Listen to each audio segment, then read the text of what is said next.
crew. Yeah, Wow Drew. And I want to give a shout out to IFG in Ohio Fish Rescue. I really like what you guys are doing, so keep up the good work. I want to give another shout out to any and all my subscribers. Thank you. I really do appreciate you who have subscribed. You know who you are. I appreciate it. So if you haven't subscribed and you're watching this and you don't want to be a hater, please hit the subscribe button for me.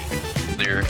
My last video, I'm going to give you not 1, not 2, not 3, not 4, not even 5, but the 10 things you should probably get before going and purchasing a fish tank for fish. Because this is going to end up helping you out a whole lot. I wish somebody would have told me this early on. Especially when you're piecing a tank together, don't go out and just buy everything at once. It's not a good idea, and it's a little bit, I think it causes more stress, and you kind of overload yourself too much with it. So just sticking, like, maybe like the first couple weeks, go get the first 5 items on this list that I'm going to give you, and then maybe in another 2 weeks go get the other 5 items, and then we'll go from there. But these things are going to help you with quarantining the fish, helping you get your biofiltration going, and these are going to be 2 key points that I'm going to really hit on, and why I think these 10 items are really good to have before even getting the tank and getting your fish. So starting in at number 1, coming in at number 1, I think the most underrated and probably one of the most useful tools that you can have in your arsenal is the 5-gallon bucket. The 5-gallon bucket serves many purposes, from water changes to a quarantine tank to transporting your fish, or even, you know, transporting sand, gravel, plants, etc. Alright, so that's one of the key things. Always have a 5-gallon bucket. I actually have multiple 5-gallon buckets that I use for a whole variety of different things. Coming in at number 2, what's really important, a 5-gallon water jug for transporting water. And getting into number 3, a very important thing, RO water, reverse osmosis water. The reason why I have the 5-gallon jug is that I have reverse osmosis dispensaries very close to my house. I have multiple ones, so I have multiple choices to go to. Alright, it costs me roughly $1.25 for 5 gallons. It was $1, so it was 20 cents, but it has gone up in price, so about it's $20.25 for 5 gallons. If you don't want to do that, get some type of water conditioner. We're going to talk a little bit about that here real quick when we're going to come back to that, but water conditioner or something like that too. But basically go with the RO, reverse osmosis. They use a multiple filtration system to clean the water out to the point where there is nothing left in the water. There's no heavy metals, there's no chlorine, there's no added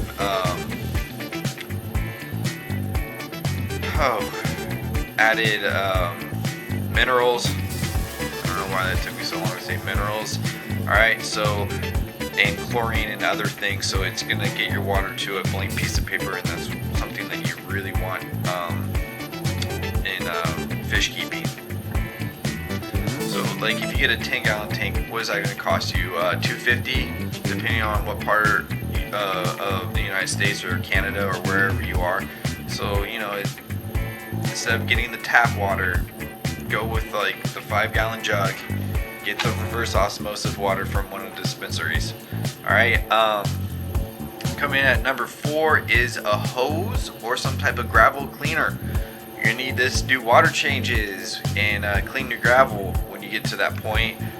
This is one of the things that you can maybe put on the week 2 list of getting things. It's not super important. I wouldn't put this on the top of the list, but it just kind of fell in this category. All right, let's go on to number 5. Number 5 is a water test kit. A water test kit is going to be very, very useful and very important. Depending on what you're going to get into, fresh water or salt water, get one of the mastery kits to fresh water or salt water. So make sure you get one of those.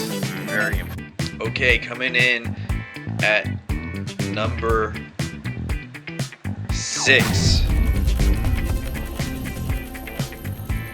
A heater or a temperature gauge. I would put this actually in the top 5. So maybe we'll go back and maybe I'll rearrange this and make another video about going in the top 5. Okay, never mind. Scratch that. Alright, so I would put this, when we get done with this list, I'll put what my thoughts are on which ones you should probably get first. Alright, get a heater and a temperature gauge or some type of thermometer or some way to check the heat or the temperature of the water. All right, number 7.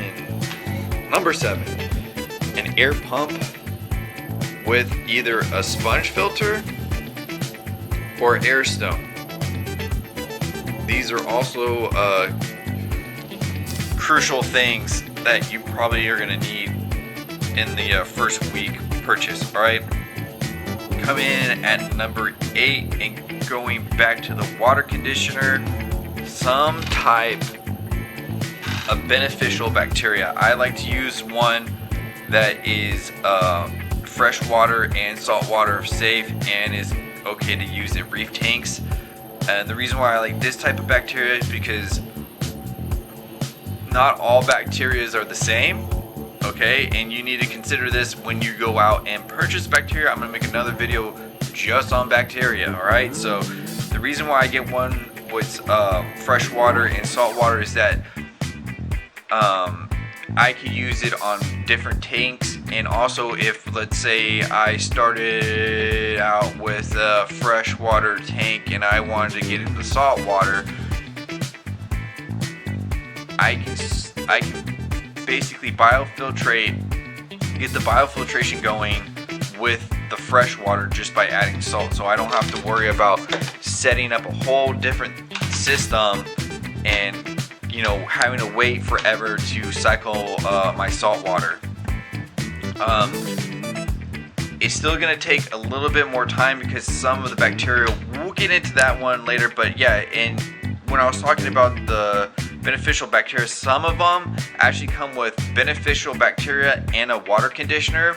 That's usually what I usually get because and then sometimes keeping the extra bacteria separate from the water conditioner is useful too, but usually I get the all-in-one what has the conditioner and the beneficial bacteria in it. That's going to be definitely on your number 1 top 5 list. Okay, number 9 is your substrate or your sand or live rock or dry rock for the saltwater people. Okay, get that. That should be, you could separate that one. If you're getting a salt, you could get live rock. Maybe I suggest getting probably the live rock or the sand, depending on. Get one of them first and then come back and get the other one. We'll talk about that a little bit more and why I'm telling you to get these things. So we're gonna, when I come back and say which ones are the most important, we're gonna get back into that. Okay, another thing that you need to get into is meds. Meds are very important. Get something for ick. Have something on standby. All right.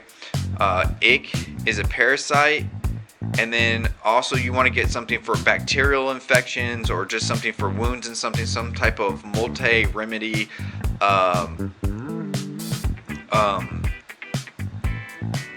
Multi-symptom remedy for beneficial bacteria, for multi-symptom for bacterial infections. All right, get one for parasites and get one for bacterial infection. Okay, and then the other one I'd get is for parasites, but this is for internal parasites. Those are different from ick and the external parasites. All right. The ick cure and some of the other stuff will take care of parasites, but I would get some type of API internal parasite. I'm actually going to do another video about actually making foods, and because I actually have a fish at this time with an internal parasite that I've been trying to combat for like since I've gotten the fish, and I got the fish back in September. So we're looking, what is it, January going into February now. So I haven't lost the fish yet, but I have fully cured it. So we're gonna try making a medication food. So we're gonna get into that.